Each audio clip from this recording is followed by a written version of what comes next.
매일 성경 묵상 나눔입니다. 오늘은 2025년 8월 15일 금요일입니다. 특별한 한국의 기념일이고 또 하나님께서 은혜를 주시는 날을 기억하는 날이면 좋겠습니다. 스가랴 9장 1절에서 8절을 묵상합니다. 본문을 읽습니다. 여호와의 말씀이 하드락 땅에 내리며 다메섹에 머물리니 사람들과 이스라엘 모든 지파의 눈이 여호와를 우러러 봄이니라. 그 접경한 하맛에도 임하겠고 두로와 시돈에도 임하리니 그들이 매우 지혜로움이니라.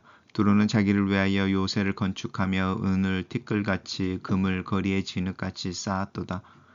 주께서 그를 정복하시며 그의 권세를 바다에 쳐 넣으시리니 그가 불에 삼켜질지라. 아스글론이 보고 무서워하며 가사도 심히 아파할 것이며 에그로는 그 소망이 수치가 되므로 역시 그러하리라. 가사에는 임금이 끊어질 것이며 아글론에는 주민이 없을 것이며 아스돗에는 잡족이 거주하리라. 내가 블레셋 사람의 교만을 끊고 그의 입에서 그의 피를 그의 입 사이에서 그 가증한 것을 제거하리니 그들도 남아서 우리 하나님께로 돌아와서 유다의 한 지도자 같이 되겠으며 에그로는 여부스 사람 같이 되리라. 내가 내 집을 둘러 진을 치며 족군을 막아 거기 왕래하지 못하게 할 것이라. 포악한 자가 다시 그 지경으로 지나가지 못하리니 이는 내가 눈으로 치니 봄이니라. 오늘 하나님의 임재가 이제 블레셋이라고 하는 민족에게도 임하는 것과 또 하나님 안에서 안전함에 대한 예언입니다. 계속해서 하나님의 말씀이 이제 스가랴에게 임하고 있습니다. 8개의 환상 후에 말씀으로 계속해서 이제 하나님께서 행하실 일에 대한 예언이 이루어지는데 이번에는 하나님의 말씀이 하드락 땅에 내리며 다메섹에 머문다 이렇게 이야기하십니다. 사람들이 이스라엘 모든 지파의 눈이 여호와를 우러러 보기 때문이다. 이제 우리 어제 묵상했던 부분들처럼 하나님께서 이스라엘을 온전히 회복시키실 때에 그들이 하나님을 예배할 뿐만 아니라 그들 주변에 있는 이방인 10명이 유대인 1명을 붙잡고 우리가 하나님을 함께 예배하자, 하나님을 배우자 이렇게 이야기하는 상황에 대한 이야기였었는데 연장선상입니다. 이제 하나님의 그 말씀이 이스라엘 백성들이 하나님을 우러러보는 하나님과의 친밀한 관계를 형성해낼 때 확장되어지는 거죠. 그 관계가 이제 특별히 하맛과 두로와 시돈에도 임한다 이렇게 말하는데 이제 두로와 시돈이라고 하는 부분 또 아스글론이라고 하고 또 가사 그리고 이제 에그론 아스돗 이렇게 나오는 도시들인데요. 이 하맛은 이제 접경 도시이고 두로 시돈이라고 하는 부분은 이제 가사, 아스글론, 에그론, 아스돗과 함께 5개의 도시를 의미하는 거죠. 블레셋 사람들은 5개의 부족으로 도시국가로 이루어져 있다. 이제 이렇게 이야기하는 부분이고 그 5개의 도시 수도가 되어지는 도시들이 중요하게 나오면서 그들이 어떤 삶을 살고 있었는지를 이야기합니다. 그리고 이제 하나님께서 그들을 하나님에게로 돌이키기 위해서 먼저 심판이 행해져서 그들의 교만이 끊어지고 그들을 의지하던 것이 이제 허물어지는 부분이죠.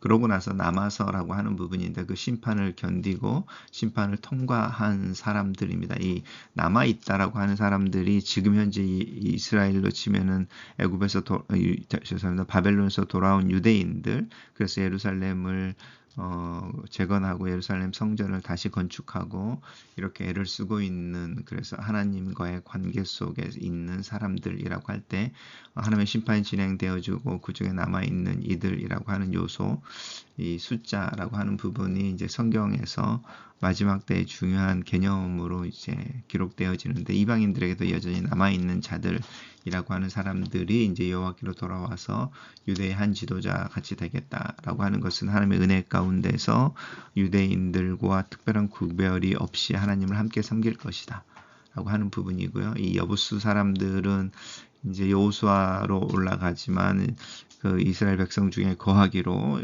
이렇게 자신들이 먼 곳에 온 것처럼 이야기해서 이제 가장에서 계약을 맺은 사람들이죠.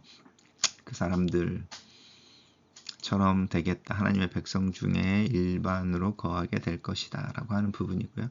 특별히 8절과 9절, 8절에서 이제 하나님의 약속이 있는데 내가 내 집을 둘러 진을 쳐서 적군을 막아 거기 왕래하지 못할 것이다. 그때 내가 직접 보호자가 될 것이고 내 눈으로 이 말은 이제 직접 파수꾼처럼 지켜볼 것이다. 라고 하는 부분입니다. 단락을 요약해 보겠습니다. 하나님의 말씀이 이스라엘 주변 다메섹과 블레셋 땅에도 임하고 하나님의 심판과 평화가 이루어진다. 이렇게 정리해 봤습니다. 하나님은 스가랴에게 여러 환상을 통해 하나님 나라의 도래를 선포하십니다. 그 나라의 시작은 먼저 하나님을 대적하는 모든 원수를 심판하고 진멸하는 것과 함께 진행됩니다.